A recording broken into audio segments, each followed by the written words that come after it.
What's up, people? Steve asked me a really good question today about rack pulls and sticking points on the deadlift, so I thought I'd just pop it on and answer it while my breakfast is cooking. You can probably see and hear it over there sizzling away. It's an omelette without bacon, by the way. But the question was, what's the purpose of the rack pull when training to improve the deadlift? Aside from the benefits of pulling heavy ass weights, it's the idea of pulling from higher up on the shins to work through possible sticking points. Generally, the rack pulls are heavier because you're not starting at the bottom in a difficult position, so our rack pull is designed to work through possible sticking areas with heavier loads, so that when you pull from the floor, although at a lighter weight, you're less likely to hit a sticking point. Essentially, the whole idea of the rack pull is when you're up higher, training upper back strength and grip strength. When you're down a bit lower with a big hinge, it's a pure hamstring movement there because you don't have any leg drive off the floor.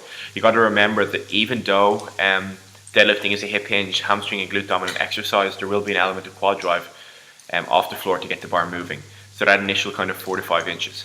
What Steve didn't mention in his email was that we're doing front squats before our rack pulls to train exactly that. So the whole idea is we're trying to drive with the legs up towards mid shin and from there finish out with the increased hamstring, glute and back strength from the rack pulls. Steve's follow-up question then was, if you fell from the floor, the weight's too heavy. However, riddle me this, if you do successfully pull, which is the most difficult position of the lift when you hit a sticking point?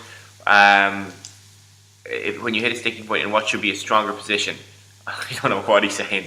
Is this then the purpose of the rack pull to limit the instances of when you get stuck at sticking points? And finally, does the sticking point dictate a weakness, i.e. lowest hamstring quad, highest glute strength?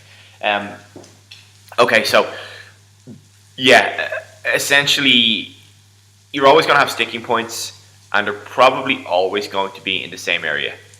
Assuming you don't just bitch out and whip out a little bit, your sticking points are always going to be around the same place. So for most people on the deadlift, that's going to be a couple of inches off the floor, just once their leg drive runs out. And the reason why that tends to happen is because as they break the floor, they lose their lumbar curve or the lumbar extension into a curve. The curve then will obviously run its ground once the bar gets to like mid shin or thereabouts. So the whole idea of rack pulls is to train the body to hold strong positions and extended upper backs and use the glutes and hamstrings under heavy load, so that when you come to do it with a lighter load off the floor, everything should hold up together. If somebody is sticking up high in a deadlift, it's usually not glute strength, it's usually a bad position off the floor. So what happens with a lot of people when they max deadlift is they pull off the floor, their lower back rounds. Once the bar passes their knees or gets to their knees are fully extended, as are their hips. And now they've only got their lower back to finish the lift with. Let me try and catch this on video for you. I'm not sure if it'll show up, but basically, you should be here.